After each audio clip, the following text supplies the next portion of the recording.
भरतपुर नाम के एक गांव में सीमा बहुत गरीब लड़की थी। वह अपनी माँ के साथ एक छोटी सी कुटिया में रहती थी। उसके पिता उसकी माँ और सीमा को अकेला छोड़कर शहर में नौकरी का कहकर चले गए थे। माँ, पिताजी कहाँ हैं? वह कब आएंगे? बहुत दिन हो गए। वह तो हमसे कहकर गए थे कि जल्दी वापस आ जाऊंगा, फिर अभी तक क्यों नहीं आए? हाँ बेटा, मुझे भी यही चिंता रहती है, लेकिन बेटा हमारे पास उनका कुछ पता नहीं है कि वह कहाँ गए हैं। पर हम कब तक पिताजी का इंतजार करते रहेंगे? क्यों ना हम शहर चले। हाँ बेटा, तुम सही कह रही हो। हमारे पास राशन भी खत्म हो गया है और पैसे भी बहुत कम बचे हैं।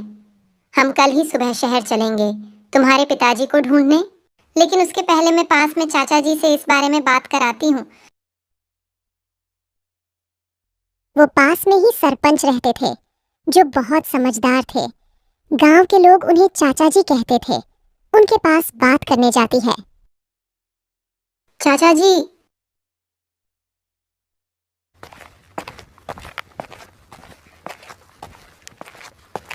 अरे बेटा, तुम यहाँ कैसे? चाचा जी मुझे बताना था कि मैं और मेरी बेटी मेरे पति को ढूंढने शहर जा रहे हैं। बहुत दिन हो गए, वह भी नहीं आए और हमारे राशन के लिए पैसे भी खत्म हो गए हैं। लेकिन बेटा, तुम इतने बड़े शहर में उसे ढूंढोगी कैसे? तुम्हारे पास तुम्हारे पति का एड्रेस है? एड्रेस तो नहीं है, लेकिन फिर मैं क्या करूं? मेरी बेटी की पढ़ाई का खर्च भी नहीं है, न खाने के लिए पैसे बचे हैं। मेरी मानो तो अपनी छोटी सी बेटी को ऐसे ही शहर ले जाने की जगह तुम गांव में कुछ काम कर लो, जिससे तुम्हारे राशन के लिए और पढ़ाई के लिए पैसे मिल पाए। और तुम्हारा पति तो कभी न कभी आ ही जाएगा। लेकिन चाचा जी मैं क्या काम करूं और काम शुरू करने के लिए पैसे कहां से लाऊं? बेटा, इस गांव में खेती करने और पास में नदी होने से बाहर के गांव से बहुत लोग आते हैं। तो तुम कुछ खाने पीने के सामान का ठेला वहां क्यों नहीं लगा लेती? इससे तुम्हारी कमाई भी होने लगेगी। और पैसे की चिंता मत करो, अभी तुम मुझसे ले लो और बाद में जब तुम्हारा काम हो जाए तब लौटा देना। धन्यवाद चाचा जी, आप सही कह रहे हो। अभी मेरे पास इतने पैसे नहीं हैं कि हम शहर जाकर रह पाए। मुझे आलू के पराठे बहुत अच्छे से बनाने आते हैं, ज़रूर बाकी लोगों को भी पसंद आएंगे। मैं उसका ही ठेला लगा लेती हूँ और आपके पैसे भी मैं जल्दी ही वापस कर दूंगी। सीमा की माँ घर जाकर उसे सारी बात बताती है और यही रहने के लिए समझाती है। ठीक है माँ, हम यहीं रहकर ठेला लगाएंगे। उसमें मैं भी आपकी मदद करूंगी। ठीक है बेटा, अब मैं बाजार से सामान ले आती हूँ। सीमा की माँ सरपंच के दिए हुए पैसों से बाजार से आलू के पराठे के लिए सामान ले आती है। घर आकर दोनों कल के ठेले के लिए तैयारियां शुरू कर देती हैं। अगले दिन सुबह ही सीमा और उसकी माँ ठेला लगा लेती हैं। पहले ही दिन से ठेले पर ग्राहकी शुरू हो जाती है। बेटा, आज तो पहला दिन था, तो भी हमारी ग्राहकी अच्छी हुई है। हम ऐसे ही मेहनत करते करेंगे तो सब ठीक हो जाएगा। तुम्हारे पापा आएंगे तो वो भी बहुत खुश होंगे। ऐसे ही रोज सीमा और उसकी माँ ठेला लगाने लगी और उनकी ग्राहकी भी बढ़ते गई। सरपंच जी की मदद से हमने हमारा ठेला लगाना शुरू करा था। अब हमारी इतनी कमाई हो गई है तो मैं उनके पैसे भी वापस दे आती हूँ। उधर शहर से सीमा के पिताजी भी वापस गांव आ रहे होते हैं। पता नहीं मेरे शहर जाने के बाद सीमा और उसकी माँ कैसे रह रहे होंगे। मुझे इतने दिन हो गए शहर गए हुए, लेकिन अभी तक कोई अच्छी नौकरी नहीं मिली। अब तो मेरे पास भी पैसे नहीं हैं। मैं घर जाकर उन दोनों से क्या कहूँगा और खाने पीने का खर्च भी कहाँ से लाकर दूंगा। अरे राजेश, तुम यहाँ कैसे? तुम तो शहर गए थे ना नौकरी करने, वापस कब आए? अरे भाई, वहीं से आ रहा हूँ। गया तो नौकरी के लिए था, लेकिन मुझे वहाँ नौकरी नहीं मिली। पता नहीं यहाँ मेरी बेटी और उसकी माँ कैसे रह रही होंगी।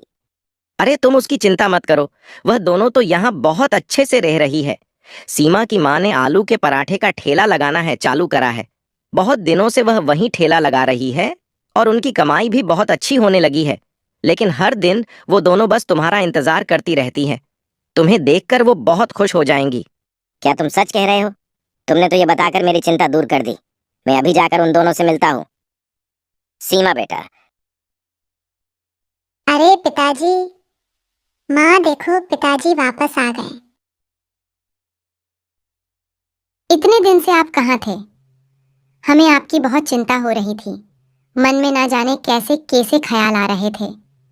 हमने बहुत कोशिश की कहीं से आपकी जानकारी लेने की, लेकिन कहीं से कुछ खबर नहीं मिली। हमारे पास राशन के लिए भी पैसे खत्म हो गए थे।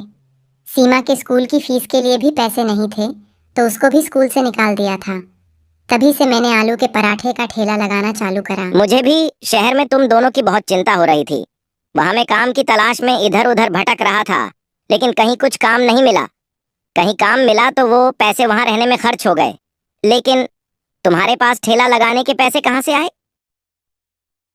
कहीं से तुम्हारी कोई खबर नहीं मिल रही थी और हमारे पास राशन भी नहीं बचा था, इसलिए मैं और सीमा तुम्हें ढूंढने शहर आ रहे थे। वही बात करने में चचा जी के पास गई तो उन्होंने मुझे समझाया और ठेला लगाने के लिए पैसे दिए थे।